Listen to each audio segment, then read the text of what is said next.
आप सभी का बबरू महिला महाविद्यालय में हार्दिक अभिनंदन करते हुए हम डॉक्टर उमा रानी दुबे आज प्रिय प्रवास महाकाव्य के छठे सर्ग के आगे के पदों की व्याख्या पढ़ेंगे।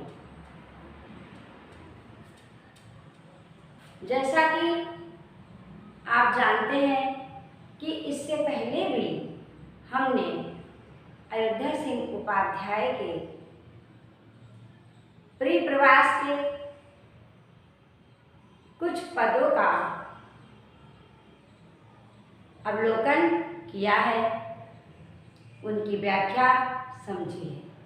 आज उसी क्रम में प्रिय प्रवास महाकाव्य के छठे सर्ग के आगे के पद, उनकी व्याख्या पढ़ते हैं। तो प्रारंभ करते हैं। आता कोई मनुज मथुरा ओर से जो दिखाता, नाना बातें सदुख उससे पूछते तो सभी थे। यूं ही जाता पथिक मथुरा और भी जो जनाता, तो लाखों ही सकल उससे भेजते थे संदेश। ये आपके सामने पद उपस्थित है और इस पद में हमारे कवि अयोध्या सिंह उपाध्याय हरिऔध जी क्या कहना चाहते हैं। तो संदर्भ और प्रसंग एक साथ बतला रहे हैं। संदर्भ है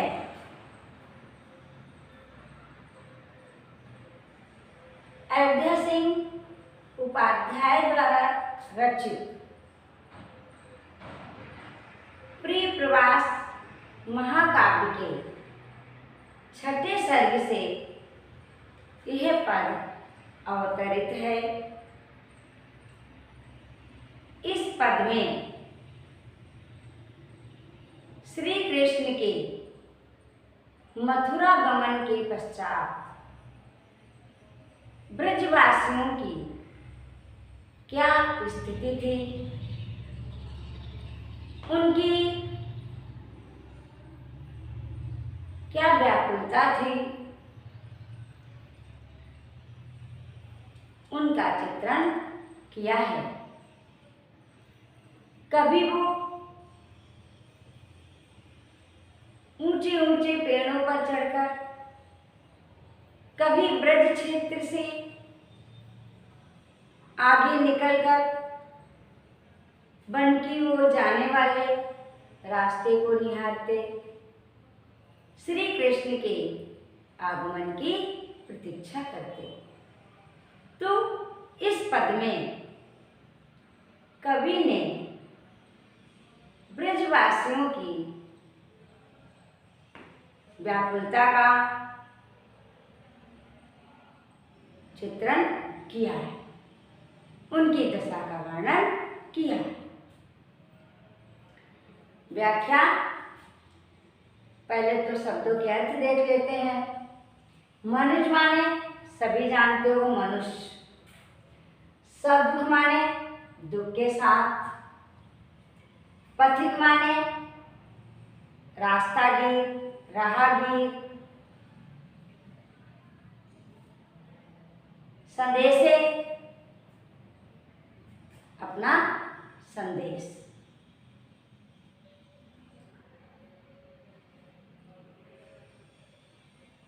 अयोध्या सिंह उपाध्याय हरिऔध जी कहते हैं कि ब्रजवासियों की दशा ऐसी थी, श्री कृष्ण के मथुरा चले जाने के पश्चात जब वो लौट कर नहीं आए तो उनकी व्याकुलता निरंतर बढ़ती जा रही थी। वो व्याकुलता के कारण उन्हें कोई भी मनुष्य मथुरा से ब्रज की ओर दिखाई देता। तो सभी उससे दुख से व्याकुल होकर अनेकों बातें पूछते।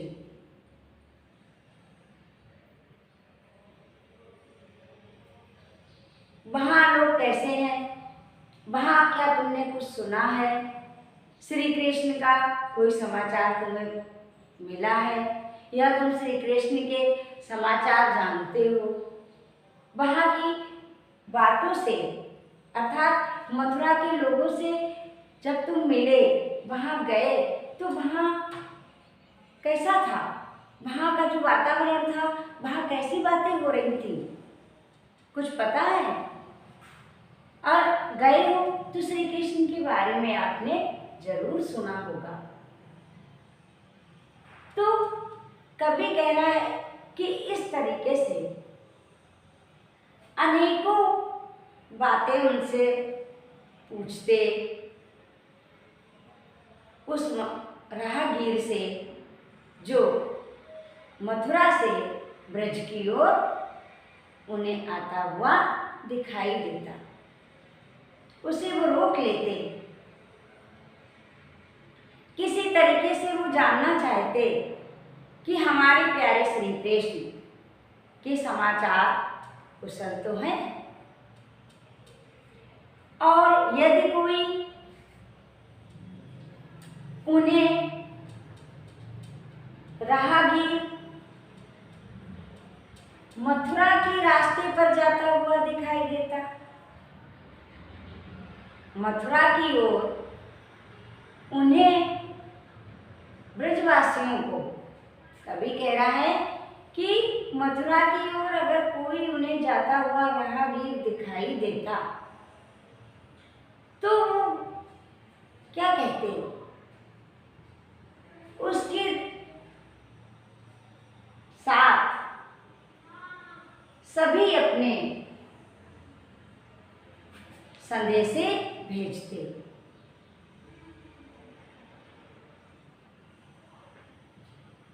कहने का भाव है कि ब्रजवासियों की व्याकुलता इतनी अधिक हो गई थी, इतनी अधिक बढ़ चुकी थी व्याकुलता कि वो मथुरा की ओर किसी भी राहगीर को जाता हुआ देख लेते तो उसे रोक लेते और उससे कहते कि आप मेरा समाचार, मेरा संदेश श्री कृष्ण तक पहुंचा देना। लाखों सकल यानी सभी अपने संदेशे देते।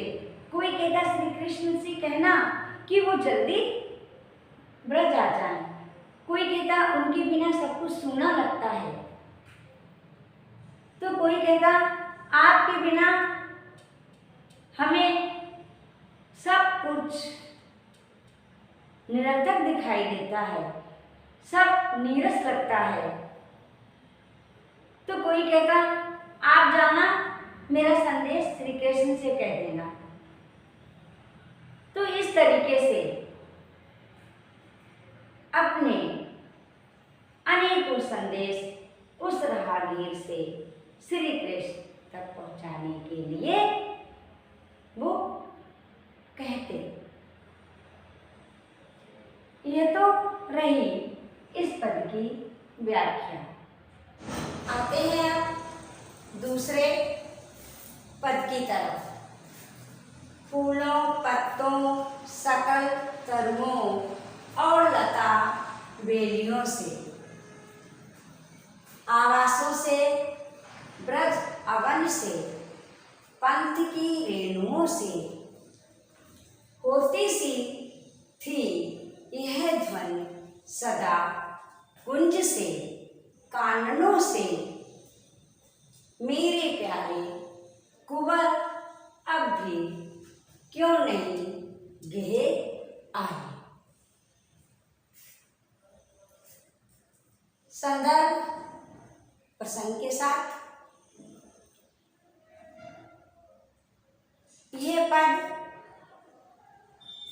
अयोध्या सिंह उपाध्याय हरिऔध द्वारा रचित प्रिय प्रवास महाकाव्य के छठे सर्ग से अवतरित है।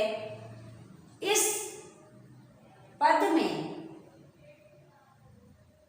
कवि ने श्री कृष्ण के मथुरा गमन के पश्चात ब्रजवासियों की दशा का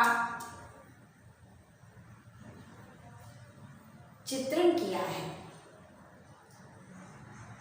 उसके साथ ही कवि कह रहा है कि श्री कृष्ण के मथुरा गमन का दुख ब्रज के हर कण में समाया हुआ है। कण कण से एक ही ध्वनि सदा सुनाई देती है कि मेरे प्यारे कुंवर अब तक वापस क्यों नहीं आए।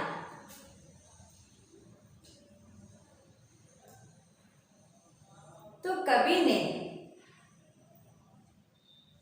इसमें चित्रण किया है कि ब्रज भूमि के कण कण से, वहां के वृक्षों से, फूलों से, कलियों से, पत्तों से सदैव एक ही धुन सुनाई देती है कि हमारे प्यारे श्री कृष्ण अब तक घर नहीं आए। अब चलते हैं व्याख्या की तरफ। कवि अयोध्या सिंह उपाध्याय हरिऔध जी कह रहे हैं कि श्री कृष्ण के मथुरा गमन के पश्चात ब्रजवासियों की व्याकुलता इतनी बढ़ गई थी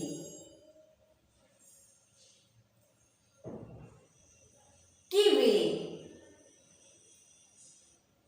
उस दुख में उन्हें सभी ब्रजभूमि सनी हुई दिखाई देती थी। वहां की वृक्ष, पत्ते, कलियां, लताएं, बेलें, घर, कण कण में श्री कृष्ण के गमन का दुख समाया हुआ था। कभी कभी ब्रजवासी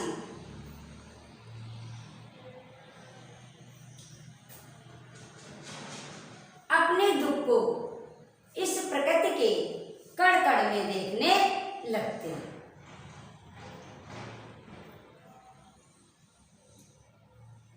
उन्हें क्या सुनाई देता?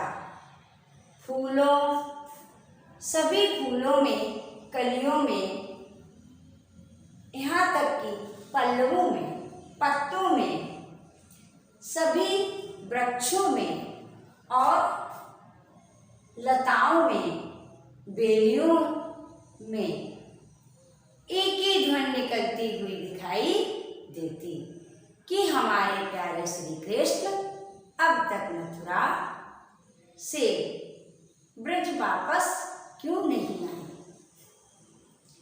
आवासों में, घरों से, ब्रज अवन, ब्रज भूमि के रास्तों से पगडंडियों से, वहां की ब्रजभूमि की कण कण से सदैव एक ही ध्वनि सुनाई देती कि हमारे प्यारे श्री कृष्ण अभी तक घर क्यों नहीं आए। कभी आगे कहता है, कुंजों से, काननों से यानी वन उपवनों से मेरे प्यारे कुंवर अब भी क्यों नहीं घेर आए।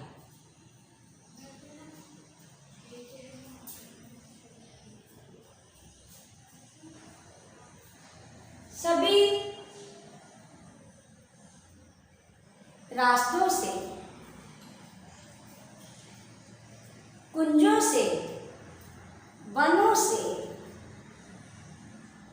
गलियों से अर्थात ब्रजभूमि के कण कण से एक ही ध्वनि सदैव सुनाई देती कि हमारे प्यारे श्री कृष्ण बलराम अभी तक मथुरा से घर क्यों नहीं आए।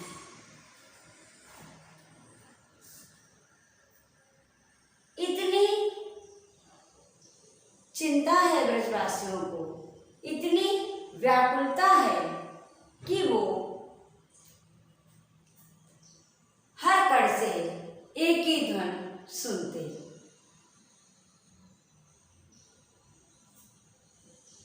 भाव है कि दुख में उन्हें सदैव एक ही आवाज गूंजती रहती, वही ध्वनि सुनाई देती रहती कि हमारे प्यारे श्री कृष्ण अब तक घर क्यों नहीं आए। ये रही दूसरे पद की व्याख्या। हम आपको सदैव बताते हैं कि परीक्षा में दो पद आते हैं तो हमें दोनों की व्याख्या लिखनी होती है। अब व्याख्या के पश्चात हमें विशेष लिखना है। अब विशेष में हम क्या लिखते हैं? अलंकार।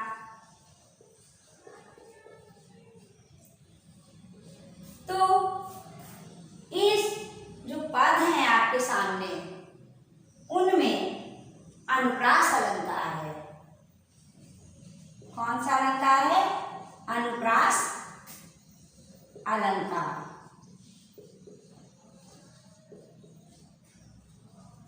दूसरा अलंकार है पर्याय।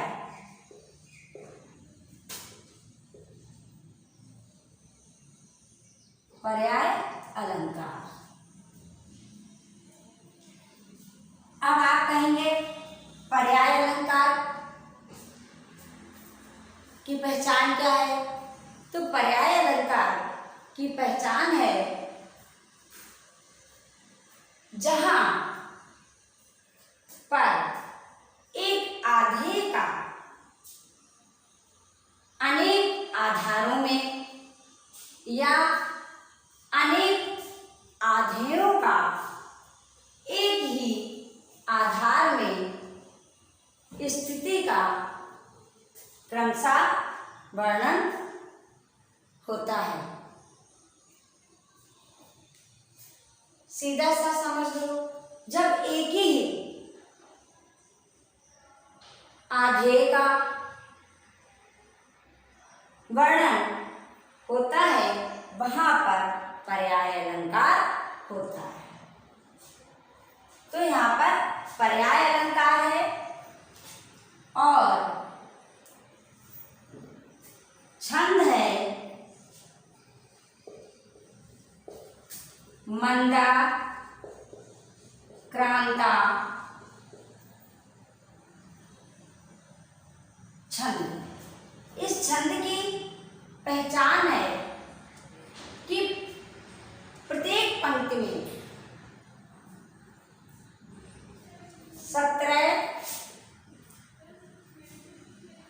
वर्ण होते हैं। कितने वर्ण होते हैं? प्रत्येक पंक्ति में 17 वर्ण होते हैं। ये इस छंद की पहचान है। आपकी भाषा कोमल कांत है। तत्सम शब्दावली का प्रयोग किया गया है। सहज है, सरल है और खड़ी बोली आप सभी जानते हैं कि प्रिय प्रवास खड़ी बोली का प्रथम महाकाव्य भी कहलाता है। तो आज इतना ही।